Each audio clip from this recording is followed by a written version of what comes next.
meus irmãos, graças a Deus, nós vamos dar início à nossa escola bíblica dominical. Depois ele te manda. Estamos reunidos mais uma vez, graças a Deus, estamos aqui. Jesus disse que onde estivessem 2 ou 3 reunidos, no nome dele, lá ele estaria. Então nós atingimos essa meta. Estamos em 13, então cremos que ele está aqui conosco para mais uma ED, uma escola dominical. Eu convido os irmãos para ficarmos de pé, vou convidar minha esposa que faça uma oração e vamos dar início à nossa escola dominical. Senhor Deus maravilhoso Pai, Deus de poder e glória, Deus de maravilha, no nome santo de Jesus, glória e graça te dou por mais essa oportunidade de estar aqui na escola dominical para aprender um pouquinho mais a Tua palavra. Ô Espírito Santo, fala aos nossos corações, nos ensina a caminhar nos Teus caminhos, Pai. Eu te agradeço por tudo, em nome de Jesus. Amém. Amém, Jesus. Graças a Deus.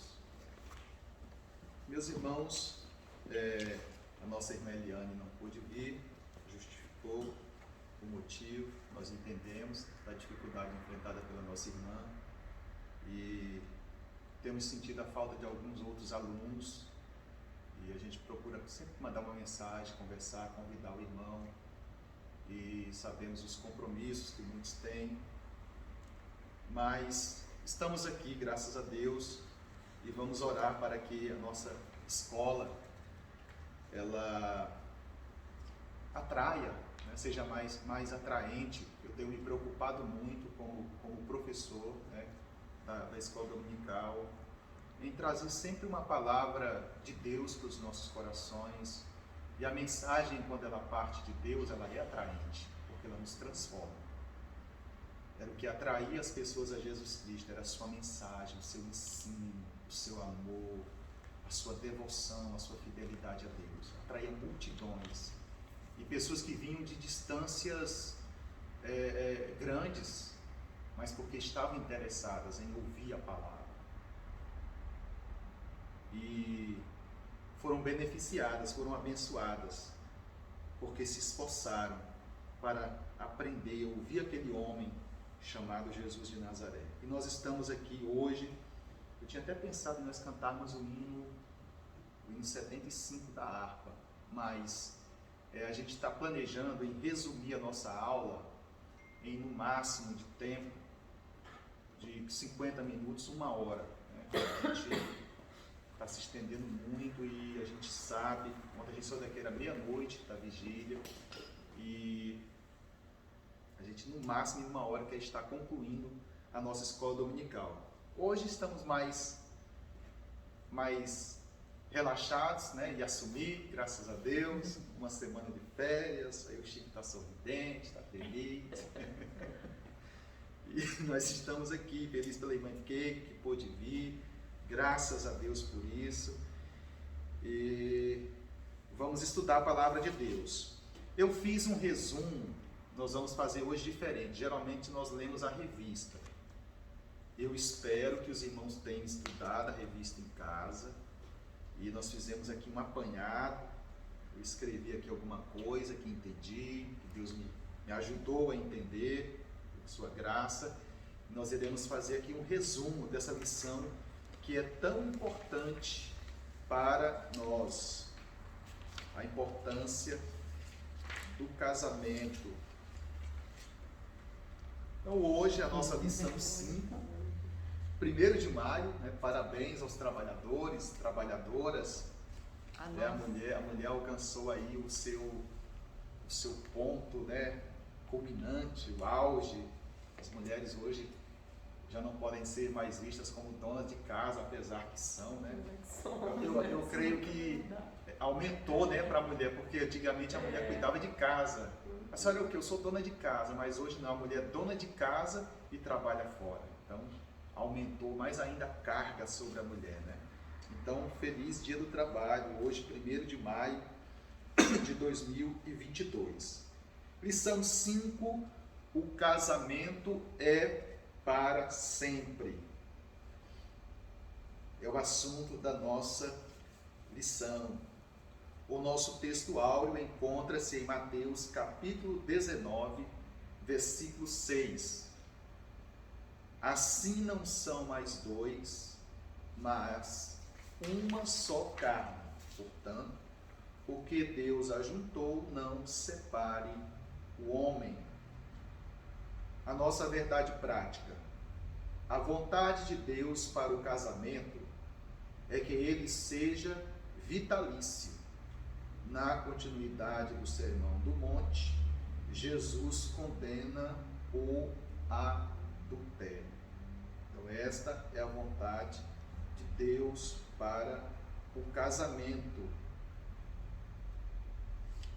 A nossa leitura bíblica em classe encontra-se em Mateus capítulo 5, versículos 27 a 32. Vamos ver o que Jesus falou naquele dia ali assentado naquele monte aos discípulos e à multidão que estava ali presente. Mateus 5, 27 diz: Ouvistes que foi dito aos antigos, não cometerás adultério. Eu, porém, vos digo que qualquer que atentar numa mulher para cobiçar, já em seu coração cometeu adultério com ela. Portanto, se o teu olho direito te escandalizar, arranca-o e atira-o para longe de ti. Pois te é melhor que se perca um dos teus membros, do que todo o teu corpo ser lançado no inferno. E se a tua mão direita te escandalizar, corte e atira-a para longe de ti, porque é-te melhor que teus membros e que todo o seu corpo seja lançado no inferno. Também foi dito: qualquer que deixar sua mulher, que lhe dê carta de desquite. Eu, porém, vos digo que qualquer que repudiar sua mulher, e não ser por causa da prostituição, faz ser que ela cometer adultério, e qualquer que se casar com a repudiada comete adultério. Então é a nossa leitura bíblica em classe. Então aqui no Sermão do Monte, Jesus ele evidencia a justiça e o caráter dos discípulos que desejam herdar o reino de Deus. E aqui Jesus se detém nos 10 mandamentos dados por Deus a Moisés. Eu me lembrei agora que depois de ter passado 40 dias no cume do Sinai, conversando com Deus, recebendo ali as orientações, Moisés desce com as tábuas da lei. E quando Moisés desce, encontra o povo entregue aos desejos, aos prazeres da carne. E a revolta que a atitude daquele povo trouxe a Moisés, ele estava com tudo pronto para entregar ao povo as prescrições de Deus, o projeto de Deus para que o povo pudesse se conduzir em justiça, em integridade, ter um bom relacionamento com ele, com o próximo. E o povo já ali se encontrava naquela situação. Moisés quebra as tábuas da lei e precisa retornar novamente à presença de Deus para ver o que poderia fazer. E Deus então entrega novamente uma segunda cópia, e Moisés desce e entrega para o povo a lei de Deus, o decálogo, como nós conhecemos, a sua palavra. E hoje nós estudaremos o 7º mandamento. Qual é o 7º mandamento? O casamento é para sempre, não adulterarás. O assunto da lição. O 7º mandamento? Não adulterarás. Não adulterarás. Semana passada, Bom dia. Nós estudamos o 6º mandamento. não matarás, né? Semana passada, não matarás. E nós aprendemos que o assassinato, ele tem uma origem, um epicentro. Ele começa no coração. Então, o desejo, o pensamento, a vontade leva a uma ação, o assassinato. E o adultério? Como podemos ver o adultério? O que é adultério? É apenas uma ação em si? Começa com o sentimento, começa com o olhar. Mas não é só. É o adultério do casamento, é o adultério com Deus. A gente vai ver, vamos. Por isso, né, que hoje nós fizemos aqui um resumo. Eu incentivo os irmãos a estudarem em casa a revista. Leia a revista, né? O que você entender, amém. O que você não entender, não se preocupe. Deus vai lhe revelar. E aqui a gente vai tentar nos aprofundar. Se eu não souber responder, eu tenho a quem recorrer. Amém? Tenho a Deus a quem recorrer e temos amigos também. Glória a Deus. Então começa no coração. O homem é aquilo que pensa, que sente. O homem é aquilo que pensa, que diz respeito às ações. Que diz respeito às ações. É o chamado crime premeditado do mundo jurídico, né? O crime premeditado, ele tem até uma pena maior, porque a pessoa planejou antes de executar no mundo jurídico. Então, o que diz respeito aos mandamentos de Deus, o adultério em si, segundo Jesus Cristo, ele inicia-se no coração do homem. Então o casamento foi instituído pelo Criador. Nós vemos isto já em Gênesis 2:24. Por isso deixa o homem pai e mãe e se une à sua mulher, tornando-se os dois uma só carne. Tem gente que quer casar, mas não quer sair de debaixo da barra da saia da mãe, né? E acaba tendo problema. A esposa com a sogra acaba tendo problema. Tem um ditado popular que diz: quem casa, eita, mas eu ouvi isso da minha mãe. Quem casa, quer casa. Quem casa, quer casa. Então, o casamento ele foi instituído por Deus. Vemos aqui no versículo 24 do capítulo 2. A necessidade do homem deixar a companhia dos pais, unir-se à sua mulher e os dois aí, através do casamento, desta união, tornando-se os dois uma só carne. Por que uma só carne? O que os irmãos entendem nesta passagem, quando Deus se refere a esta união entre homem e mulher como uma só carne? Eu entendo que uma só carne é porque você divide a tua vida com a pessoa, não é? Olha aí, uma só carne, segundo o conceito da irmã Yoshiko, é esse relacionamento, né? Esse compartilhamento mútuo, não é isso? Muito bem, ok? Objetivos comuns. Certo. Objetivos comuns. Muito bem. Bom, Flávio, para você, o que Deus quis dizer quando na sua palavra afirma que o homem deve deixar a companhia dos pais e se unir à sua mulher? Para ter colaboração um ao outro. Colaboração. Então, do ponto de vista da minha esposa, esse compartilhamento mútuo, né? Segundo o ponto de vista da irmã Keiko, os objetivos, né? As metas, se não tem né? uma meta, né? Os sonhos, né? Compartilhar os sonhos. Tem que ser junto, né? Solteiro, ele tinha um sonho, agora ele casou, é uma só carne. Eu vou correr atrás do meu sonho. Não, tem que levar a esposa também, perguntar se ela quer fazer parte do seu sonho. Por isso, é bom dialogar bem, né? Antes de casar, porque às vezes a pessoa não compartilha dos mesmos sonhos, vai ter problema. E o irmão Flávio colaboração, né? Muito bem. Então, vemos aí que os irmãos foram certeiros na resposta.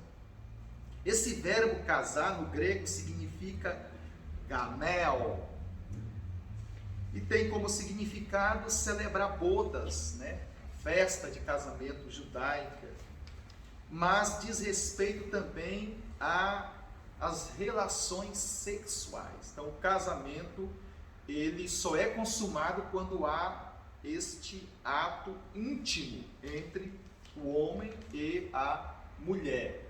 Alguns casamentos são anulados quando não há possibilidades desta fusão através do ato sexual. Já vi reportagens sobre casais, pessoas que casaram, já tomei conhecimento também de histórias que o casamento foi desfeito porque havia um problema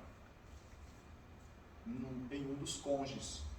Eu lembro a história de uma moça que o casamento dela foi anulado porque ela não conseguia ter relação sexual com o esposo porque ela havia sofrido um abuso quando era criança.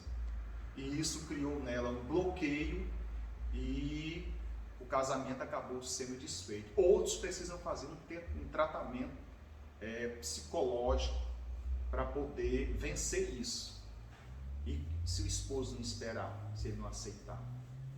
Então, é uma questão bem difícil quando isto acontece. Então, este verbo vem de uma raiz que significa encaixar juntos, formar um par. Gênesis 2:24. Então deixará o homem a sua mulher, deixará o homem o seu pai e a sua mãe, se unirá à sua mulher, e ambos se tornarão uma só carne, ou seja, uma só pessoa, um só projeto, uma só meta, uma só vida. E casamento também significa formar um par. Formar um par. Um par é formado por pessoas diferentes. E o casal? O casal, ele é o quê? Ele é um par? Segundo a palavra que dá origem, né, ao termo casamento, esta palavrinha grega aqui, gamel, um par é um casal.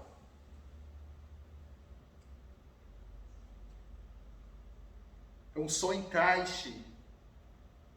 Duas pessoas totalmente diferentes, com sonhos diferentes, projetos diferentes, através do diálogo decidem juntar-se, fundir-se e compartilharem juntos sonhos, metas, objetivos e vida, né? Então isso significa casar-se na língua grega. Tipos de casamento. Existe a poliandria, existe a poligamia e a monogamia. O padrão bíblico, o padrão de Deus para o casamento, conforme Gênesis 2:24, é o casamento monogâmico. Homem e mulher. Este é o padrão de Deus. Este é irrevogável.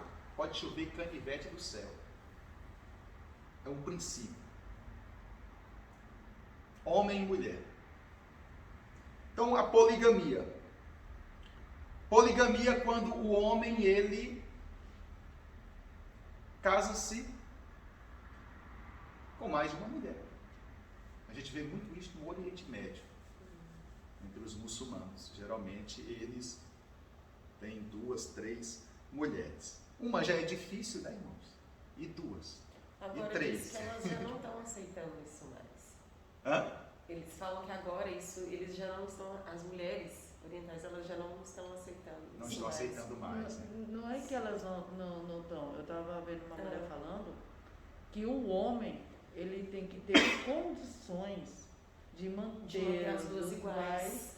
E aí não pode fazer, não pode ter mais que a outra. É. E Ele, Eu vi isso também. tem que ser...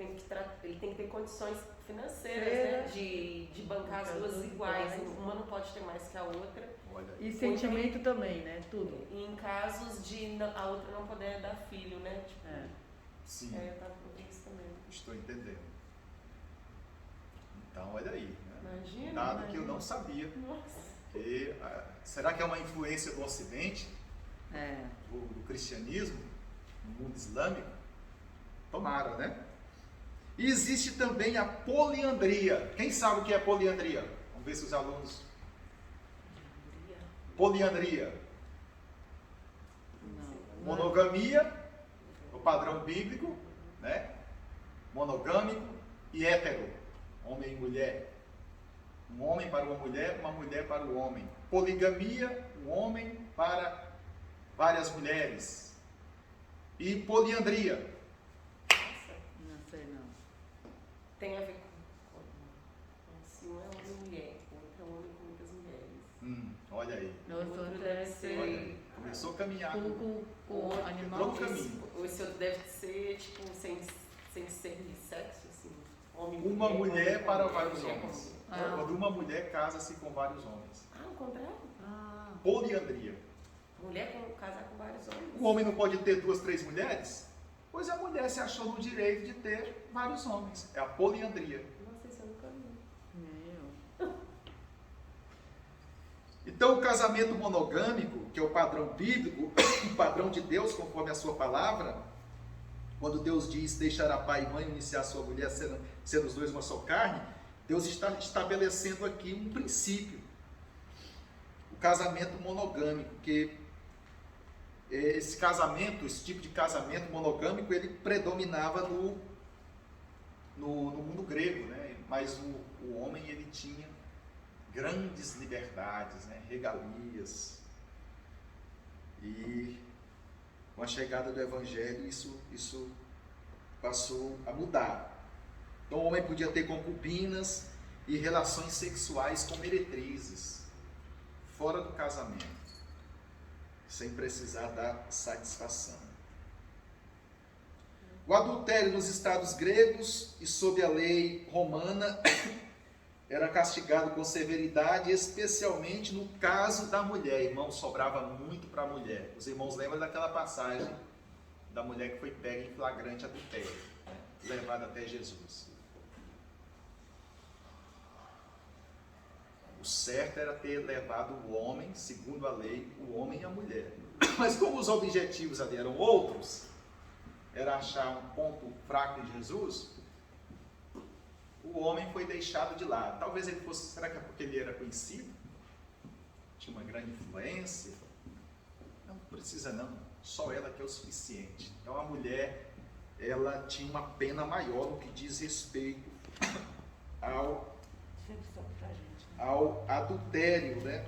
O que violava os princípios do casamento. Então o mundo romano, ele imputava penas duras contra aquele que cometia o adultério, mas em se tratando da mulher.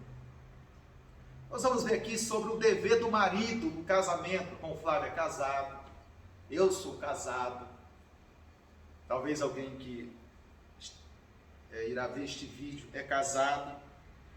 Qual é o nosso dever? O dever do marido é amar a esposa e levar ela a sério. Olha aí. Gênesis 2, 23 a 24. Vamos usar muita Bíblia hoje, viu?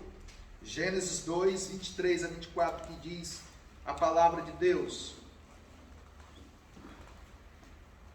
O 24 nós já lemos, né? O 22.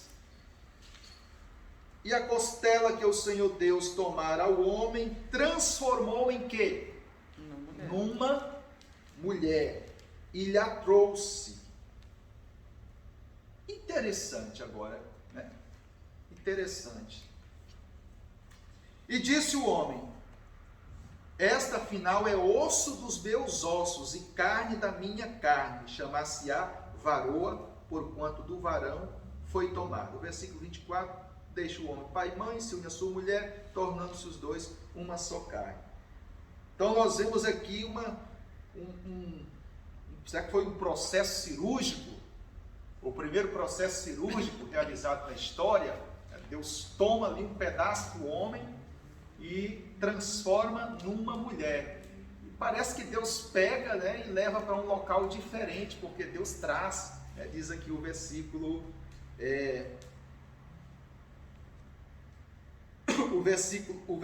23, né? Eu falei, por isso deixa o homem pai e mãe, aí é o versículo 24, é o versículo 22, 23, como nós citamos como referência, o 23 é a afirmação de Adão, né? E esta, afinal, é osso dos meus ossos e carne da minha carne, chamar-se-á varoa, porquanto do varão foi tomado. Então aqui são palavras do homem, são palavras de Adão. Então ele mostrando aqui, vendo a importância do papel da mulher, se é osso do meu osso e carne da minha carne, então eu preciso o quê? Amá-la. Quem deseja o mal a si mesmo? Ninguém deseja o mal a si mesmo. Há exceções, né? Há exceções. Mas, geralmente, 99% das pessoas ama a si mesmo, quer o bem a si mesmo. Então, querer o bem à esposa, né, e vice-versa, é querer o bem de si mesmo. É o que Adão está falando aqui em Gênesis 2, 23 e 24. Né? Ele aqui reconhecendo que aquilo que Deus havia providenciado, vendo que o homem estava só, era bom, era bonito e precisava ser valorizado. Precisava ser valorizado. Então, o casamento, ele precisa ser valorizado, a esposa precisa ser valorizada e vice-versa, o esposo ser valorizado. Então, levado a sério. E nós vemos aí também que a mulher, ela é vista como uma parceira. A mulher, aquele presente trazido pelo Criador, era sua parceira. A partir dali, ele não estava mais só, tinha uma companhia. Glória a Deus, glória a Jesus. Aquela mulher chamada Eva, dada pelo Criador ao homem, a sua parceira. E esta parceria desempenhada por Eva, ela diz respeito tanto do sentido sexual como também pessoal. Então, é um duplo sentido. Então, a mulher não pode ser vista de forma alguma como um objeto, de forma alguma, e vice-versa. Tem mulheres que têm um grande poder aquisitivo e vivem uma vida promíscua e do jeito que elas sonham, e outras que não têm também vivem esse tipo de vida. Mas nós vemos aqui que no casamento o papel do marido, além de amar, de proteger, de levar a esposa com seriedade, ele precisa entender que ela não é um objeto sexual, mas uma parceira dada pelo Criador.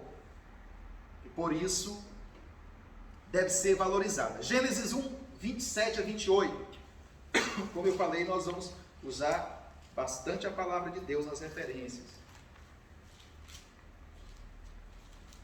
Aquilo que eu ensino precisa estar em consonância com o oráculo santo, com a palavra de Deus. Não pode fugir, senão se torna em heresia. Gênesis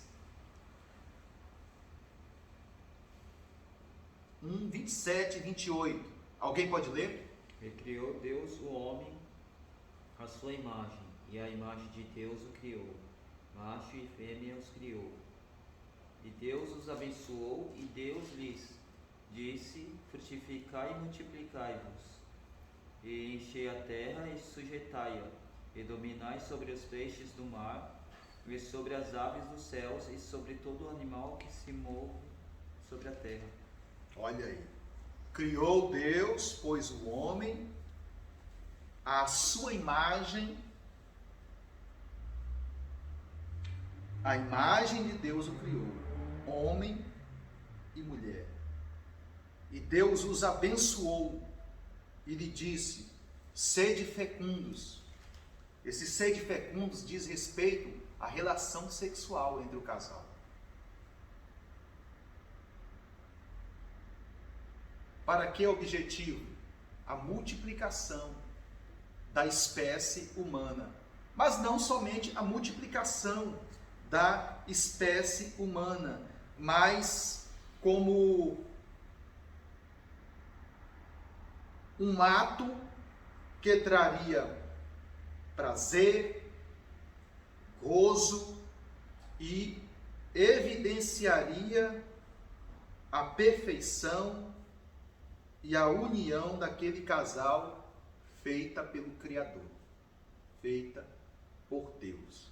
Então nós vemos a importância que nós devemos dar à valorização mútua no casamento. Paulo afirma isso em Efésios 5 e 28. Quem ama a esposa, nós já falamos, ama a si mesmo. Então Paulo entendeu muito bem o projeto de Deus para o casamento. Então envolve mais do que simplesmente uma ação sexual em si. Envolve um relacionamento pessoal, visando o cumprimento da vontade de Deus. Visando o cumprimento da vontade de Deus. A ordem de Deus é: sejam fecundos, multiplicai-vos, encham a terra. E hoje nós somos aí 7, estamos caminhando para 8 bilhões de habitantes, oriundos de um casal.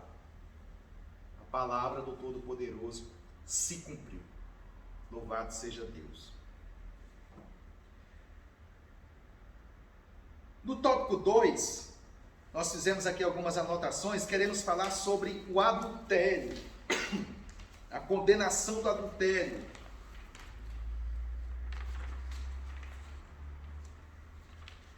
No Antigo Testamento, o adultério ele era punido severamente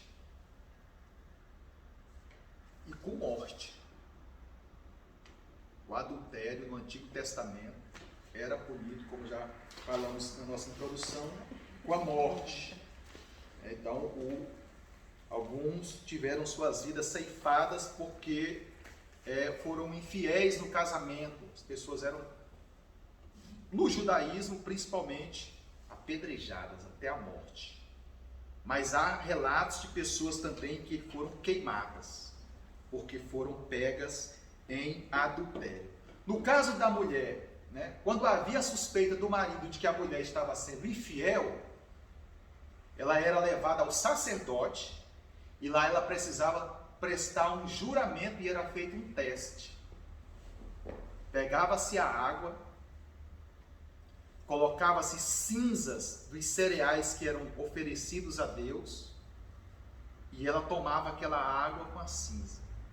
Se ela se tornasse infecunda, estéril, ela era culpada.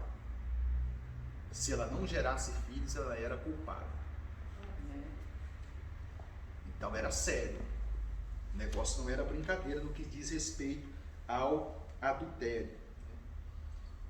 Mesmo o adultério cometido inadvertidamente, ou seja, sem que um dos dois soubesse, era abominável diante de Deus, conforme Gênesis 23:7. O homem olhava para uma mulher e pegava aquela mulher e coabitava com ela. Se a mulher não gritasse: socorro, estou sendo violentada, ela estava condizendo com o adultério. Ela estava aceitando. No caso, se ela fosse compromissada, casada. Agora, quando ela gritava, significava que ela não estava concordando com a ação. Então o camarada era punido com a morte. Estrupo, né? É o que nós conhecemos hoje como estrupo, né? Tá certo que o estrupo ele envolve também não só ao casal, né? Mas também a quem não é casado também. Tanto solteiros como casados começam estrupo. Mas no que diz respeito ao casamento, é essa violação, né, do casal, quando um abandona o projeto original de Deus para a família através do casamento e procura lá fora. E olha lá para fora, vai buscar lá fora. Então, é nisto que está constituído o adultério. Adulterar, desconfigurar, né? Mudar o projeto original. Não acontece isso por exemplo, no roubo de veículos. O carro parou na blitz, foi lá, checaram o chassi, opa, esse carro aqui é roubado. Por quê? O chassi está adulterado. O chassi está adulterado aqui. Tem marcas aqui que não condizem com a impressão original. Então leva para a perícia lá, o carro fica lá detido lá e a pessoa grade nele, porque adulterou, o carro é roubado. Então adulterar podemos entender que é furtar os projetos originais de Deus. Não está relacionado apenas às pessoas entre si, né? É uma violação também direta com Deus. Por isso que é sério. Por isso que traz tantos danos. É porque é uma quebra de comportamento moral entre os cônjuges, mas também a quebra de um comportamento moral diante do Criador. Porque o adultério fere a santidade de Deus. Quando o povo de Israel abandonava o Senhor e se voltava aos ídolos, Deus os considerava como adúlteros. Adúlteros. Por quê? Eles haviam abandonado o Deus verdadeiro e estavam cultuando os deuses pagãos. E Deus se entristecia com a ação daquele povo em tê-lo abandonado, ou seja, trocá-lo, substituí-lo por aqueles que não eram deuses. Substituir um relacionamento sério, um relacionamento pessoal, verdadeiro, amoroso. A mão de Deus os tirou da escravidão, levando-os para uma terra que emanava leite e mel, próspera, conduzindo-os, estabelecidos, vivendo o melhor de Deus, desfrutando da graça e da glória do Altíssimo, e o povo começa a olhar para fora. Lá fora tem algo que atrai, e no coração o povo se distancia de Deus e culmina na prática. A gente vai nos aprofundar mais na frente sobre isso. O adultério também era entendido como aspecto do paganismo. O povo de Deus devia ser fundamentalmente diferente nas práticas sexuais e no casamento. 1 Coríntios 6, do 12 ao 20. Alguém pode ler? Vamos ver sobre isso.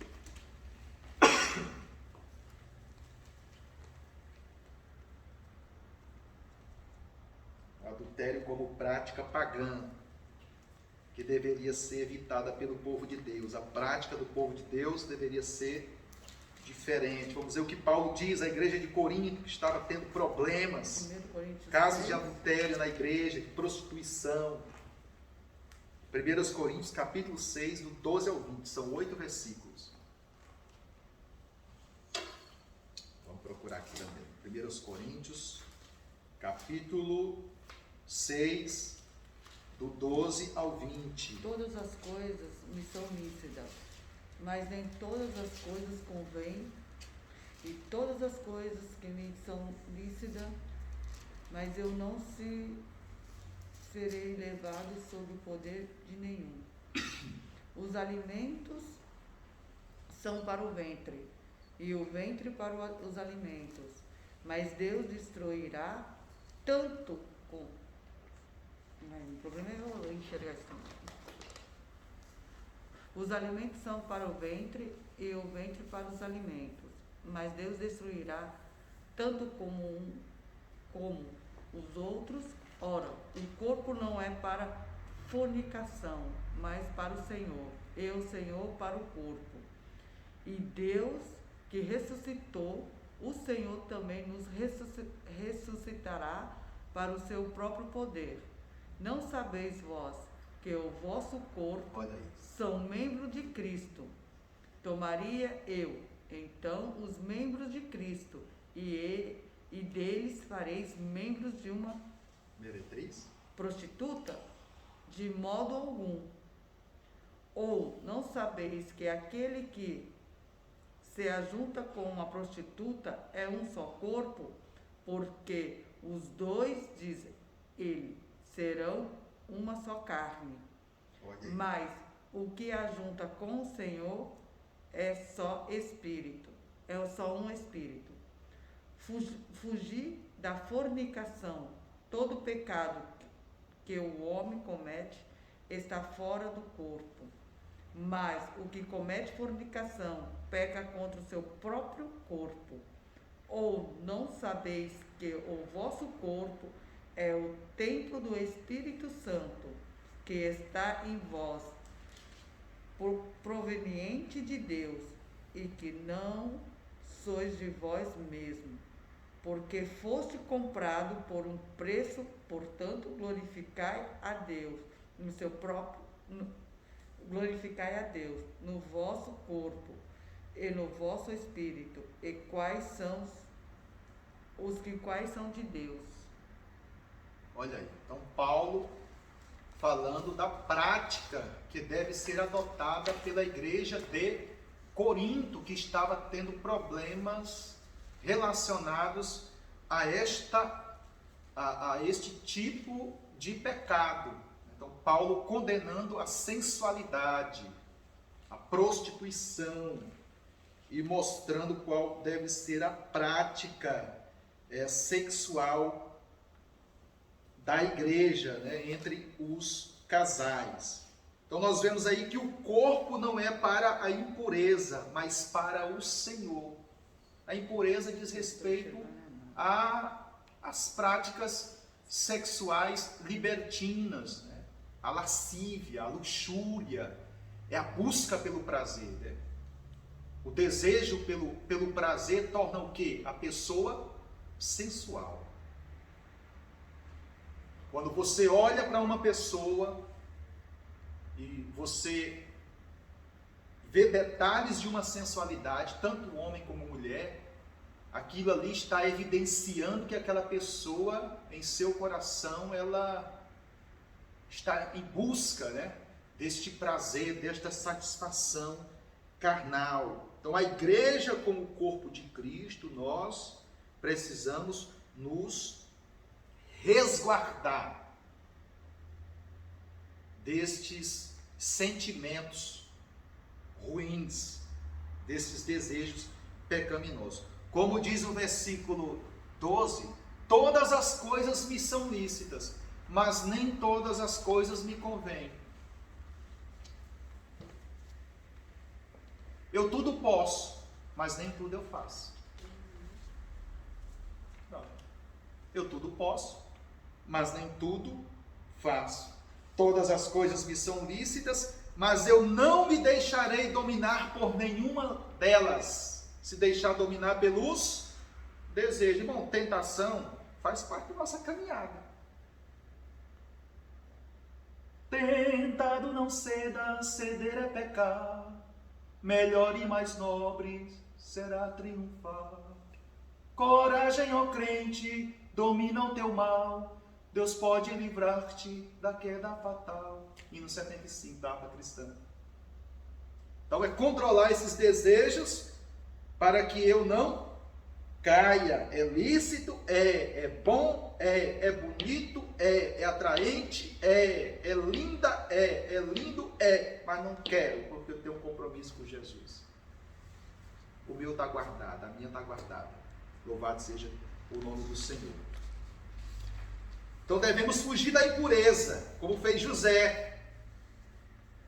Davi, passeando pelo palácio real, contemplou Batseba, estava tomando banho e adulterou com ela.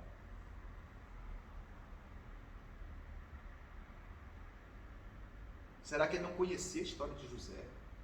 Eu creio que sim. Por que não seguiu o exemplo?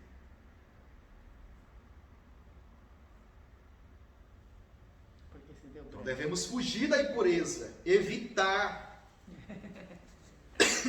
o caminho da morte. A impureza, ela é destrutiva.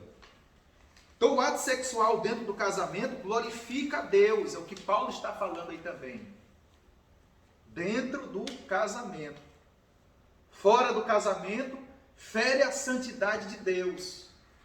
Mas no casamento, ele glorifica a Deus.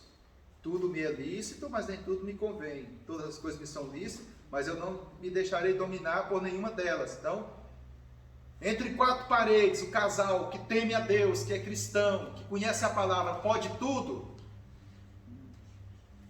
Não. Se eu sou o templo do Espírito Santo e eu aplicar no meu casamento as práticas do mundo, esse Espírito que está em mim vai acontecer o que com ele? O Espírito de Deus, templo do Espírito de Deus, morada de Deus nós somos. Vai acontecer o que com ele? Ele vai se entristecer. Se eu persistir, ele vai se entristecer mais ainda. Se eu continuar, ele pode sair. E o que diz a palavra de Deus? O salmista: não retires de mim o teu Espírito. O que somos nós sem o Espírito de Deus? Quem nos trouxe aqui? O Espírito Santo de Deus. Quem está abrindo o nosso entendimento para compreendermos esta palavra? O Espírito de Deus. Se eu não tiver Ele me auxiliando, o que eu vou fazer da vida? Então, nós, o casal, e vale também para aqueles que não são casados. É um preparo, como eu postei no nosso grupo aqui, preparo aqui, irmã Kay, por exemplo, minha casada, é um preparo aqui. Quando a irmã Kay casar, vai ser uma mulher feliz, porque terá uma base, uma estrutura, O camarada que se apresentar, a irmã Kay que vai chamar: meu filho, você quer? Então sente aqui, vamos conversar. Olha, eu amo a Bíblia, eu vivo a Bíblia, eu não sou radical não, mas eu sou crente, então é assim. Você quer casar comigo? Um padrão. O camarada vai entrar mais sabendo, Vai saber que vai estar pisando em solo rochoso, não em areia movediça não. Então, por isso a gente está aqui, para termos esta base, não é só para casal não, para quem está em busca do príncipe encantado, ou da princesa. Existe? Então, onde a imoralidade impera, é preciso um esforço maior para se discernir o que convém. Onde a imoralidade impera, irmãos, hoje? No mundo. Antigamente, para você comprar uma revista pornográfica, você tinha que ser maior de idade, chegar na banca e apresentar o RG, maior de 18 anos. Hoje, você não precisa nem clicar, às vezes você está lá mexendo no seu celular. Já aconteceu de eu estar estudando a palavra de Deus, consultando os oráculos santos, me refugiando em Deus, e surge lá um clique, um linkzinho. Estou lá estudando meu saxofone, os aplicativos para música, estou rolando aqui, sai lá um linkzinho de aplicativos de relacionamentos. Não é brincadeira. Então nós estamos cercados, acho que ele já sabe que é homem, da imoralidade, E nós precisamos fazer o quê? Boas escolhas. É como no Piauí.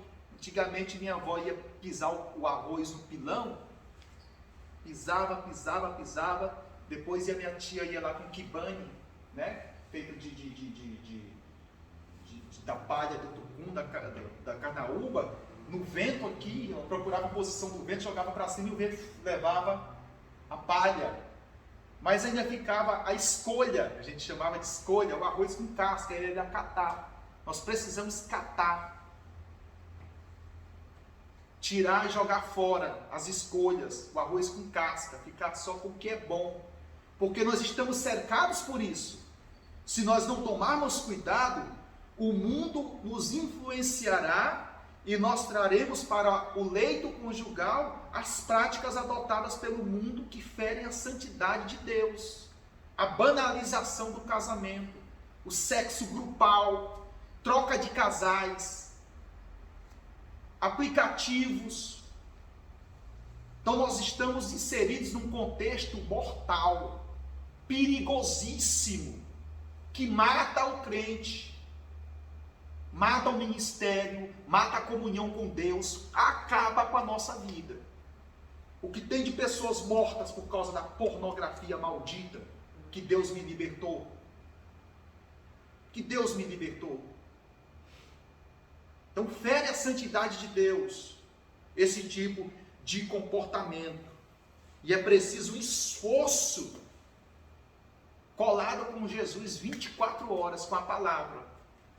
Eu li um livro, na época que eu lutava contra a pornografia, e lá ele dava dicas.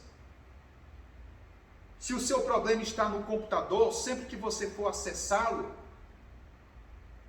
procure ter uma pessoa em volta. Pega o teu computador, tira do quarto, leva para a sala. Não fica dentro do quarto mexendo, porque você vai ser tentado. Você vai se sentir seguro por não estar ninguém vendo, sua esposa não estar ali, e você vai acessar. Então coloca na sala. Então são estratégias para evitar esse tipo de comportamento. Né? São estratégias. Fugir foi o que José fez. Mulher de Potifar, bonita, top model. Gisele Bündchen não é nada para a mulher de Potifar. José viu o quê? Eu vou correr. Eu vou, como diz no Piauí. A gente tem que fugir, né? Não adianta. Como diz no Piauí, eu vou me embora. E cuidado, tem um bonito também. Eu sou bonito. Eu vou me embora, eu vou fugir. Não, para aí. Meu limite está chegando ao extremo aqui. Eu estou chegando no meu limite. Para aí. Sabe, o farol acendeu luz amarela. Vai vir o vermelho. Eu não vou. Se eu passar, eu vou bater. Se eu passar, eu vou bater. Adulterar é ultrapassar no farol vermelho. Vem pancada grande. Então as escrituras condenam o adultério. Eita Jesus. E o divórcio? Vamos lá. Originalmente o divórcio dependia somente do homem. Mas mais tarde veio a ser possível também para a mulher. A lei dizia que o homem, ao repudiar a sua mulher, dar-lhe carta de divórcio, ele podia então seguir a vida dele. Caso nela fosse achada alguma coisa vergonhosa, embora a palavra de Deus não especifique aí que tipo de coisa é essa, ela podia ser então abandonada. A mulher podia ser abandonada. Jesus lançou contra essa premissa, contra esta teoria, uma proibição radical. Então o homem casava, tempo ia passando, vinham os filhos, o corpo da mulher muda, e o camarada olhava para a mulher, essa mulher tá cheia de defeito. Dá uma giradinha aí. Não está dando certo mais não. Eu vou lhe dar a carta de divórcio. Não dá mais certo não. Você não está mais me satisfazendo como marido. E a coitada tinha que ir embora de casa com a carta de divórcio. Repudiar. Por motivos fúteis. Motivos fúteis. Mas por que Moisés deu a carta de divórcio, de desquite, por causa da dureza do nosso coração. Mas o projeto original de Deus para o casamento é a indissolubilidade. Esse é o projeto original de Deus para o casamento. Eu estava ontem assistindo um vídeo sobre o gavião real, o maior pássaro das Américas do Sul. Está no Brasil, na Amazônia. Uma ave de rapina linda, envergadura de 2 metros das asas. E eu vendo aquele ninho a 32 metros de altura. Muito bem feito, muito bem elaborado, muito bem seguro. A mãe ali alimentando o seu filhotinho, cuidando do ninho. E o macho caçando. Há 2 dias não aparecia no ninho, mas chegou lá com um tatu para o filhote. E o que é este ninho? E Deus começou a falar ao meu coração, depois de eu ter meditado na palavra dele. Eu vi Deus falando comigo. O ninho é o casamento. O ninho é essa proteção que o filhote tem. Só depois de 1 ano ele começava a dar os primeiros voos próximos do ninho. O ninho era o reverencial dele. Só quando ele se sentia seguro, ele seguia, sem retornar mais. Mas enquanto ele não se sentia seguro, ele voava por próximo, tendo como referência o ninho construído pelos pais, o casamento. E quando este ninho é desfeito através do divórcio, que a criança perde o referencial, como ele vai encarar o mundo? Quais serão os reflexos disso na sociedade? Olha aqui para o Rômulo.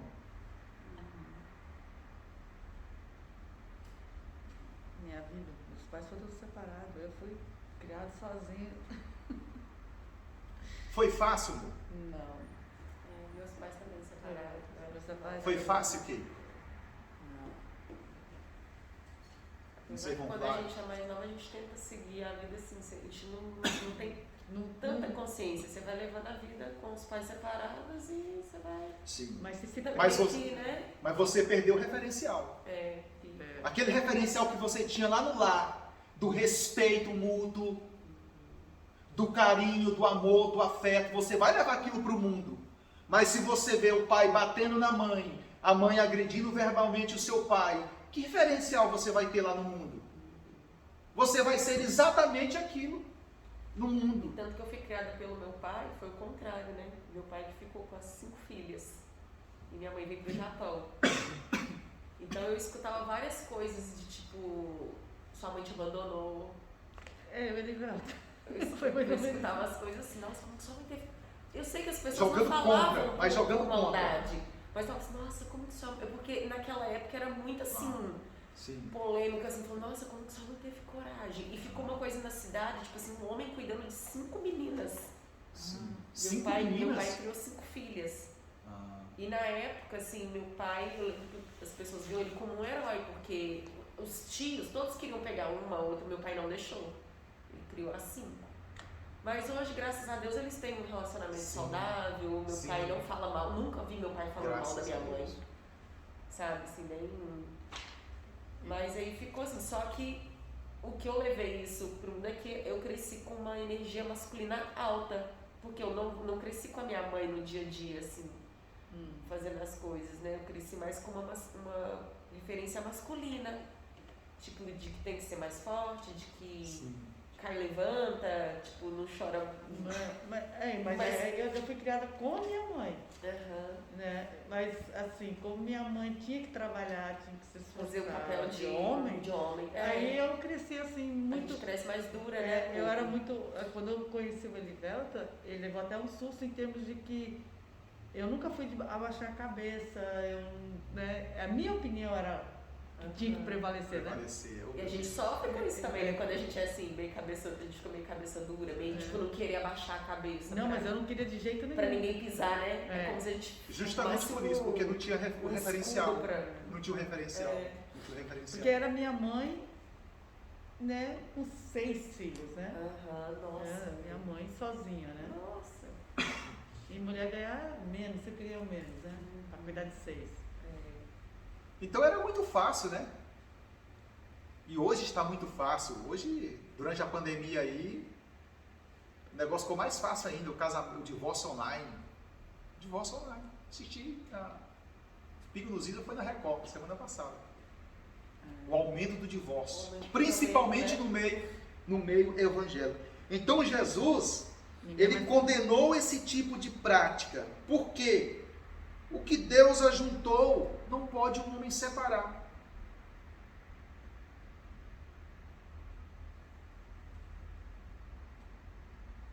Se eu separo o que Deus juntou, se eu desfaço o que Deus fez, e Deus é perfeito em tudo que faz, eu vou ter prejuízo. O divórcio em si, ele implica em vários fatores. A perda do referencial, o filho se rebela, uns vão para as drogas, para o crime, para o vício, Para depressão, para promiscuidade, depressão. Eu conheço o caso com a minha esposa, nós fomos visitar uma casa para comprar no Brasil, e nós tomamos conhecimento da história daquele casal que havia se separado. A filha deu um tiro na cabeça porque o pai traiu a mãe com a melhor amiga. E foi tão forte para ela que ela tirou a própria vida. Eu fiquei até meio assim depois para comprar a casa. Não foi na casa, mas olhar para aquela casa e saber que ali havia habitado uma família e que essa família hoje estava dilacerada por conta da separação, do divórcio, da destruição daquele lar. Então, Jesus, ele é contra o divórcio. Agora, Jesus abre um precedente. No caso de porneia, né, de infidelidade por parte de um dos cônjuges no casamento, Jesus ele permite o divórcio. Ele permite o divórcio quando há infidelidade por parte de um dos cônjuges. Mas, se você é capaz de perdoar, se dá para continuar, continue. Esse é o consenso que há entre os pastores, né, pentecostais. Mesmo havendo infidelidade, o pastor ele luta para que o casal não se separe. Agora há casos que é muito difícil. Eu gostei muito da explicação do comentarista da lição, pastor Osiel, ele falando acerca dessa passagem de Jesus, porque Jesus, ele condena o divórcio, porque Jesus sabia dos prejuízos, mas no caso da porneia, da infidelidade, envolvendo relação sexual, Jesus, ele dá o seu apoio, o seu voto de sim. Mas e a pessoa pode contrair um novo casamento? Aí Jesus não diz. E se Jesus não disse, eu também não vou dizer não. Aí eu vou seguir o conselho do pastor Ziel, que eu gostei muito. É entre a pessoa e Deus. Se ela divorcia e casa... É entre a pessoa e Deus. É entre a pessoa e Deus. Ele citou lá um exemplo. A irmã é casada com uma pessoa. E aí ela cometeu um crime, se dava muito bem o casal. Casal novo. E foi para os Estados Unidos deportado, condenado à prisão perpétua. Na América tem lei, como no Japão. E aí? E aí? E aí? Como é que fica a mulher ou o homem? Como é que fica a mulher? E a satisfação pessoal, sexual, e a interação que havia. E agora, como encarar a vida sozinho? É entre o homem e Deus. É entre o homem e Deus. Né? É entre o homem e Deus. Não sei se eu entendi certo. Se, por exemplo, há o adultério, né? Aí há o divórcio. Aí se a pessoa casa de novo, quem cometeu adultério? Quem está casando com essa pessoa que cometeu adultério? Então, tipo, mas... tá adulterando? Não, tipo, mas foi isso que eu não sei se eu entendi. O que está querendo dizer é o seguinte. Porque a Bíblia diz, quem casa com a repudiada, né, comete adultério. Né? Tipo, você se casou, foi repudiado, tanto homem como a mulher, foi repudiado, comete adultério. Mas é entre o homem, a pessoa, e Deus. Não adianta eu dizer para você que você está errada, entendeu? Porque é entre você e Deus. Que Deus te conhece de verdade. Eu não te conheço. Então não adianta a gente condenar naquilo que não é nos capacitado. Entendeu? É entre a pessoa e Deus. É isso que ele está querendo dizer. Que cada caso é um caso. É um caso, e exatamente. Cada caso é muito pessoal. É muito pessoal. Porque, meu Deus, eu tenho que me colocar no lugar da pessoa. Julgar é fácil. Olha, irmão, você se separou, seu esposo lhe traiu, lhe abandonou, mas segundo a ordem de Jesus, aqui o motivo é justo, mas você não pode casar mais. Aí a pessoa vai ficar lá. Então, teve o nosso pastor contou uma história de uma mulher que chegou para o pastor e falou: pastor, eu não aguento mais o meu marido. A gente está brigando muito. Aí ele: não, continua, teu marido, lute por não sei o quê, continua. Não, pastor, mas continua. Então. Pastor, toda vez que a gente briga, ele pega a faca. Então sai, foge da tua casa, vai embora, que ele vai te matar. Aí o pastor falou: não, vai embora, porque não sabia da gravidade. Mas o pastor estava aconselhando, né? Não pensou conviver com um que pega uma faca e coloca no teu pescoço: se tu me deixar, eu te mato. Meu Deus do céu, vamos embora. Só espera ele cochilar, vamos embora. Por quê? Porque uma hora ele vai te matar. Entendeu?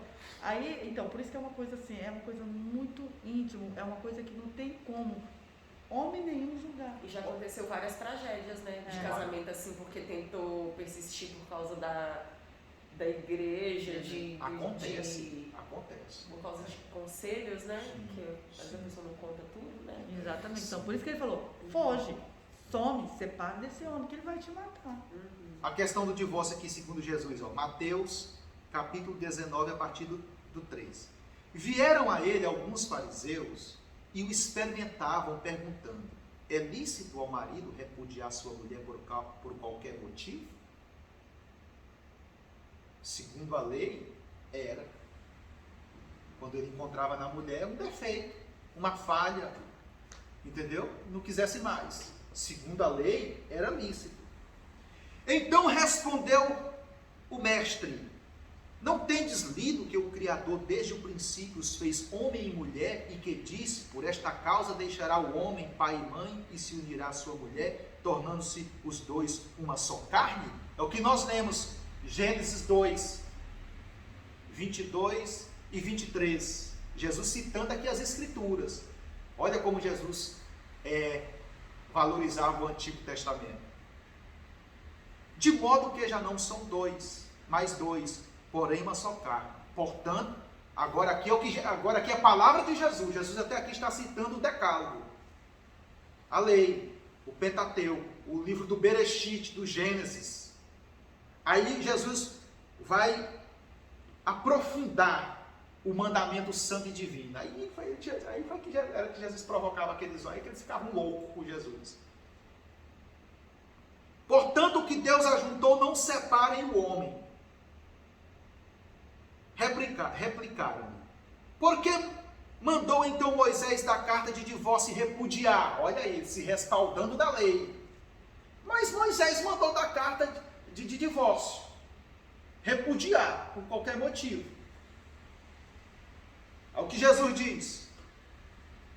Respondeu-lhe Jesus: por causa da dureza do vosso coração é que Moisés vos permitiu repudiar vossa mulher. Entretanto, não foi assim desde o princípio. Por que existe divórcio hoje? Por que as pessoas se separam por besteira?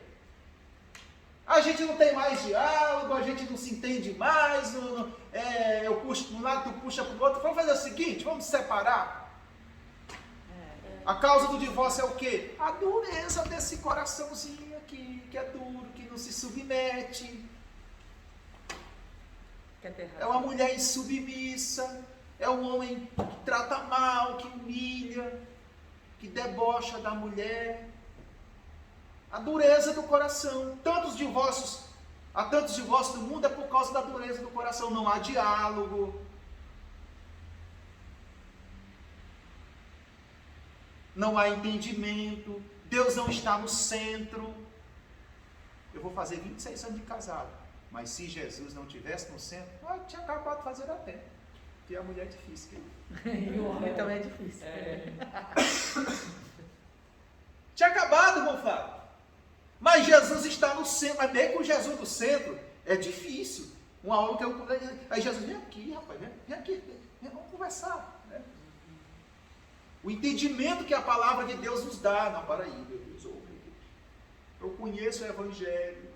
Eu conheço o Evangelho. Eu não posso ter esse tipo de comportamento, de atitude. Né? O Evangelho nos une. Jesus nos une. Então Jesus precisa estar no centro. Louvado seja o seu nome para todo sempre. Casamento tem, né? São duas pessoas. Duas cabeças, né? Diferentes. Eu e a Elivelto somos água e vinho. O versículo 9, o quê? O que Jesus vai dizer do versículo 9, né? Então, eles estavam ali alegando: olha, Jesus, Moisés deu carta de divórcio. Mas eu quero saber qual é o teu ponto de vista. Versículo 9: eu, porém, vos digo: qualquer que repudiar sua mulher, não sendo por causa de relações sexuais ilícitas, fora do casamento, e se casar com outra, comete adultério. Repudiei minha mulher, deixei minha mulher, casei com outra. Vou seguir minha vida feliz. Essa aqui é mais bonita, é mais nova. Ali já estava parecendo um maracujá. E aqui está adulterando.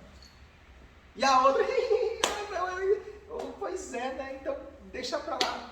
Está adulterando também. Ele está adulterando por ter repudiado a mulher por qualquer motivo. E quem casar com ele está adulterando porque está sendo conivente com a atitude. Então Jesus bate mais pesado ainda. Porque o adultério para o judeu era como um assassinato. Uma ação em si.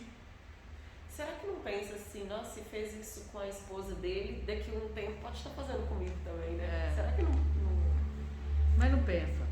Né? A paixão, né? Aí é o problema da paixão, né? A paixão é cega, diz aí, tem um ditado no mundo aí que a paixão é cega. A paixão cega, né? O momento, né? O momento, a aventura. Quer dizer, tipo assim, eu posso ser trocada a qualquer momento também de novo. Tipo A aventura, assim, né? Vamos pegar um barco, olha, o mar está lindo, o céu está azul, vamos velejar pelo mundo. Lá no meio do mar vai surgir um pontapé de vento, um euroaquilão, um temporal, vai tombar o barco, vai matar todo mundo. Vai. É as consequências de um casamento destruído. Então Deus precisa estar no centro do casamento. Agora, lembrando que o divórcio, né, condenado por Deus, mas vivido na prática por causa da dureza do coração do homem, do distanciamento de Deus, da quebra dos princípios morais da palavra de Deus e espirituais, há outras causas também para o divórcio, não só o adultério.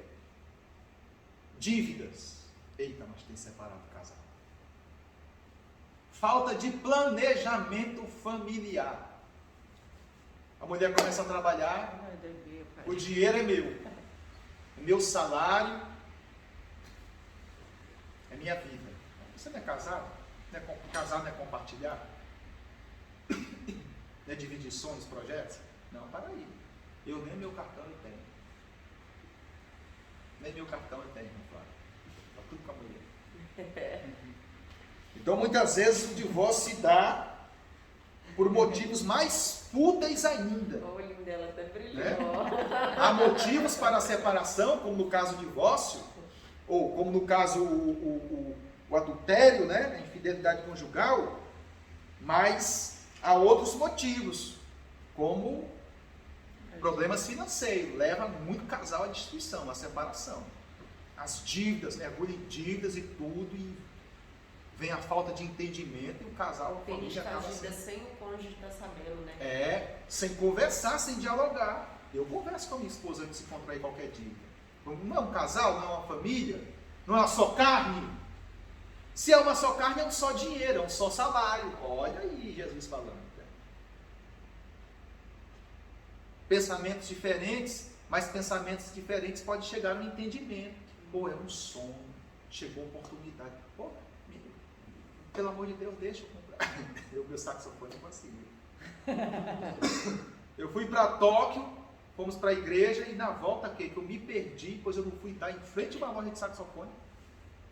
Meu sax, comprei o sax da Yanagizal, profissional, que no Brasil os melhores músicos sonham com ele.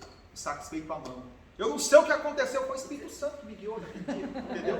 Eu rodei dentro do túnel, perdi o sinal do GPS, eu não sabia se eu tinha que entrar ali direto, eu entrei. Pois eu fui bater em frente a uma loja de saxofone. Uma loja não, na rua de música. Então, glória a Deus, o Espírito Santo me guiou naquele dia. Então a gente precisa tomar cuidado. Meu Deus, ele tem um tópico 2 ainda.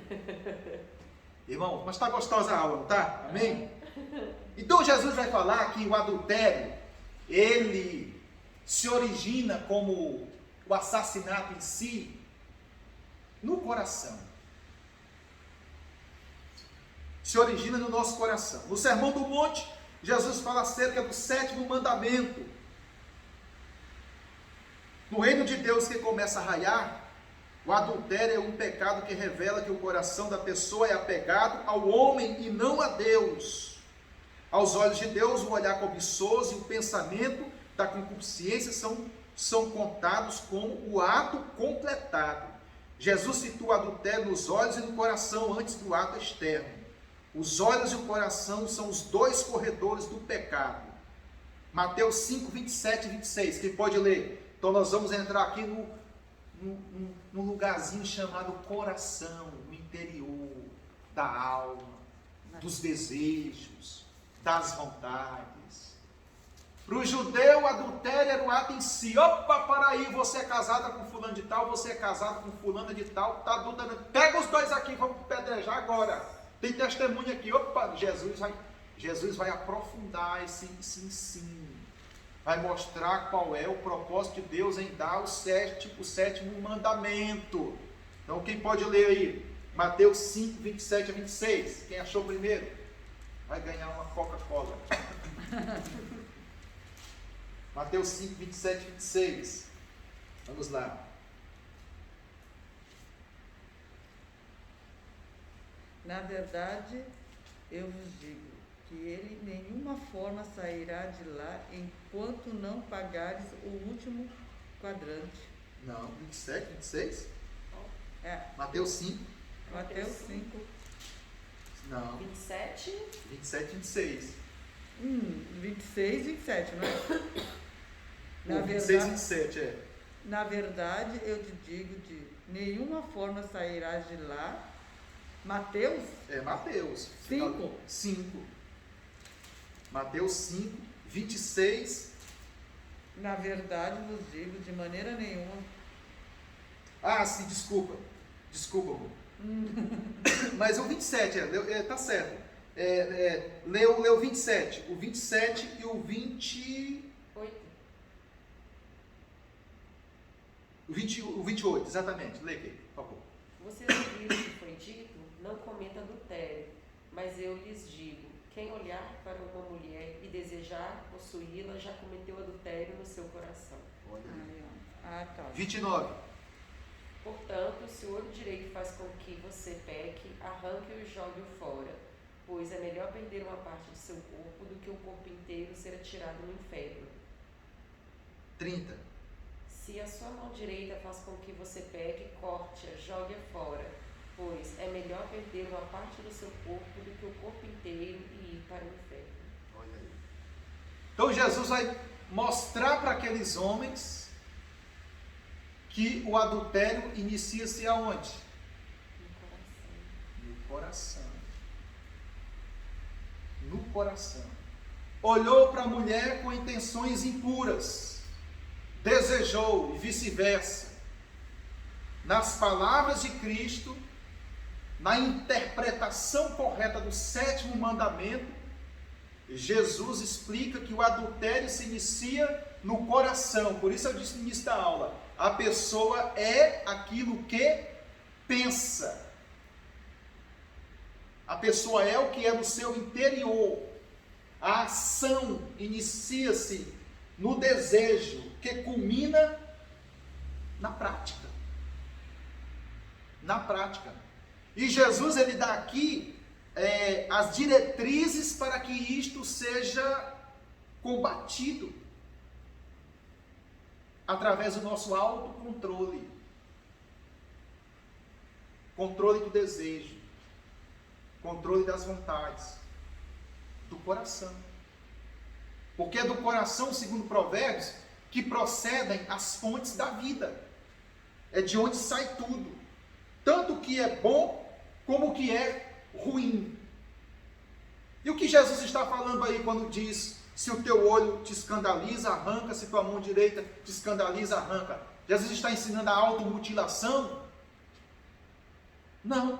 Tenha domínio de si mesmo. Controle-se. Louvado seja o nome do Senhor para todo sempre. Então, aos olhos de Deus, o olhar cobiçoso e o pensamento da concupiscência são contados como um ato completado. Você já pecou. Já pensou como aqueles homens reagiram quando Jesus falou aquilo?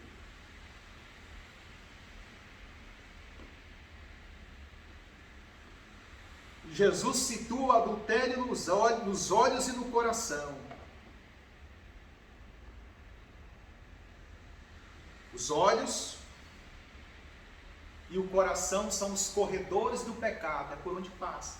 Jesus disse, se os teus olhos forem bons, todo o teu corpo terá luz. Mas se os teus olhos forem maus, todo o teu corpo estará em trevas. E olha, e quão densas trevas serão. O campo da visão precisa ser controlado. Por isso que às vezes a gente enxerga e fala assim, a gente, quando tem uma visão de alguma coisa, aí às vezes a pessoa pensa que você é ingênua, é boba, alguma coisa, não é, os olhos dela que estão na maldade, não é? Exatamente. Aí, o cuidado, né? Por exemplo, você se depara com uma cena, né? Uma cena de alguma forma sensual. Eu vou ficar assistindo? Eu não. Eu vou desviar os meus olhos. Porque se eu continuar olhando, pode gerar em mim cobiça, concupiscência, desejo, descer para o meu coração, desceu para o coração, imaginei, formulei a cena, pequei, vai culminar uma ação. Homicídio, suicídio premeditado. Suicídio espiritual premeditado. Por isso que quando Deus contempla nos olhos, contempla o semblante de Caim descaído, desfigurado, o que chamou a atenção de Deus é claro em dizer para ele, olha, o pecado está à porta, o desejo dele é contra ti, mas cumpre a ti dominá-lo, eu não vou fazer por ti não. Eu vou te orientar, vou te aconselhar, vou te dar a rota da fuga, mas você decide se fica aí ou se segue a minha orientação. Se você proceder bem, você será aceito. Ele, infelizmente, não atentou para o que Deus disse. Se nós atentarmos para o que Jesus está dizendo, para o que a palavra de Deus está falando, nós podemos sim vencer, né? Tornar cativo, como Paulo disse à igreja de Corinto, tornar todo pensamento cativo à obediência de Cristo. Eita, meu Deus, é possível. Isso aos olhos do mundo é impossível, eu não consigo. Passa uma mulher por mim, né? Eu não consigo, eu tenho que olhar não é pecado. Olhar não é pecado você olhar para uma mulher bonita, para um homem bonito, não é pecado admirar. Mas até com relação ao olhar, você tem que tomar cuidado para que aquele olhar não te leve à concupiscência, o que vai culminar no pecado, no desejo, na imaginação. Isso é o coração. Não é apenas esse órgão aqui, né? Você tem que olhar o contexto, o contexto da palavra de Deus para entender se está falando do órgão em si ou dos sentimentos, da alma, da sede das emoções. O que o homem é o que ele é no coração.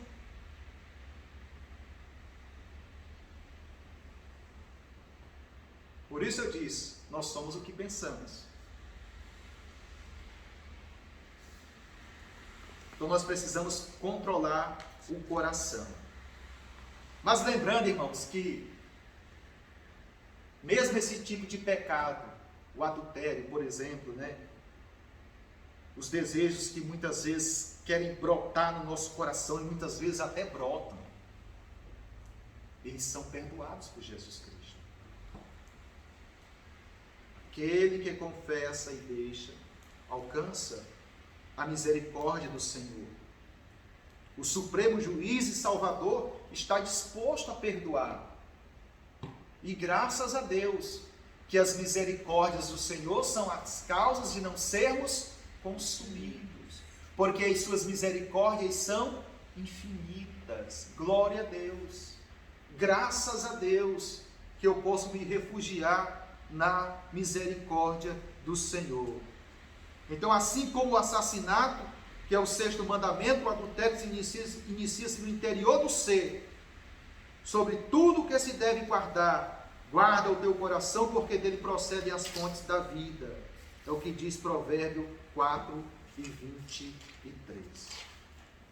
Irmãos, tem um terceiro tópico, mas nós já falamos sobre isso, a indissolubilidade do casamento, né? O casamento ele não pode ser de forma alguma desfeito. Há exceções, mas o projeto original de Deus é que o casamento dure para sempre. Como diz o assunto da lição, o casamento é para sempre. E há exemplos disso na natureza, como eu citei, o caraço, o corvo. A união entre eles é para sempre. É uma só. É uma só. É até que a morte separe o corvo. É só uma parceira. Então a gente vê exemplos na natureza, né? E nós que fomos feitos à imagem dele, semelhança dele. Qual é o projeto dele para nós? É a indissolubilidade do casamento, né? Até que a morte os separe. Porque depois da morte eu serei como os anjos. Nós seremos como os anjos de Deus. Não haverá necessidade mais do casamento, desse tipo de relacionamento pessoal. É para essa vida, por isso que é para sempre. É para essa vida. É até que a morte nos separe. Na eternidade teremos uma outra postura diante do eternador, do Criador, do Eterno, que vive para sempre. Então que nós guardemos em nossos corações as palavras do Senhor Jesus Cristo, e atentemos para a importância do casamento e assim preservaremos o projeto original do Criador para nossas vidas. Amém? Amém. Que Deus abençoe a todos, em nome de Jesus. Então a gente quer dar continuidade a este tipo de ensino nas próximas aulas, né? Essa metodologia, nós queremos adotar essa metodologia. O que os irmãos acharam? Muito bom, né? mas se faz necessário estudar a lição em casa, ler a lição, estudar, se aprofundar na lição. Né? Fica mais claro. E aí quando a gente trouxer aqui, a gente juntos compartilha daquilo que entendeu. Reflexão, debate, né? Diferente. Então, Deus abençoe a todos, amém? Continue orando por mim, por minha família, para que Deus me dê graça em ensinar. Falei para o meu tio essa semana, não é fácil, porque o professor tem que viver o que ensina. Jesus disse, aquele que não vive o que prega não é meu amigo. Aquele que não vive o que não ensina, o que ensina não é meu amigo. Vós sereis meus amigos se fizerdes o que eu vos mando. Então, precisamos viver na palavra a cada dia. Amém? Amém. Vamos ficar de pé, vamos encerrar nossa aula. Hoje não vai ter o nosso café, irmã Eliane, a cafezeira não veio. A cafezeira não veio e hoje nós não teremos café, eu peço desculpa aos irmãos. À noite teremos o nosso culto de Santa Ceia e amanhã tem o SOD aqui na igreja na parte da manhã. Então, a partir das 9 horas, aquele que puder ajudar. E domingo que vem tem o Dia das Mães. Dia das Mães. Né? Tem uma programação. Para vir, né? Vai ter a gente vai fazer uma comemoração. Chama o Pedro. Né? Chama ele, que é os netinhos, para vir, a mãe deles, né? Que a gente vai fazer uma pequena comemoração, para não passar em branco, né? A gente uma fez homenagem, aqui, né? Do Dia dos Pais, agora vamos fazer das mães. Eu acho que mãe é mãe, né? Eu não tenho mais a minha, né? Mas... Graças a Deus. E também no próximo domingo está combinado a nossa consagração, né? Como aquele que desistiu do curso, fica mais fácil, né? Vamos ver aí se a gente consegue trazer mais pessoas. Eu vou falar com o pastor Torinho para ele levar para a igreja também. Nós estaremos aqui orando pelo batismo no Espírito Santo, também pelos dons espirituais, pelo avivamento, o renovo. Às vezes a pessoa foi batizada, mas há anos não fala mais línguas estranhas. Alguma coisa, a pessoa acabou perdendo essa praxis, né? Essa prática de falar em línguas estranhas, que é uma evidência do batismo do Espírito Santo. Então, nós estaremos aqui, se o Senhor nos permitir. Amém? Vamos encerrar nossa aula e eu agradeço a todos em nome de Jesus, e ao longo da semana estude a lição, leia e Deus irá te abençoar grandemente. Irmão Flávio, pode encerrar em nome de Jesus. Senhor soberano Deus e eterno Pai, obrigado por mais esse estudo, Pai. Não somente um estudo, mas porém, Pai, para que possamos, Pai, em nome de Jesus, ministrar da Tua palavra, Pai. Ter um entendimento e ser sábio da Tua palavra, Senhor. Pai, aqui está cada um, Senhor. Que o Senhor leva cada um na paz e na tranquilidade, Pai. Em nome de Jesus, Senhor, eu te peço, em nome do Pai, e do Filho, e do Espírito Santo de Deus. Amém, e amém. Jesus. Graças a Deus. O Flávio tem uma lição da semana passada.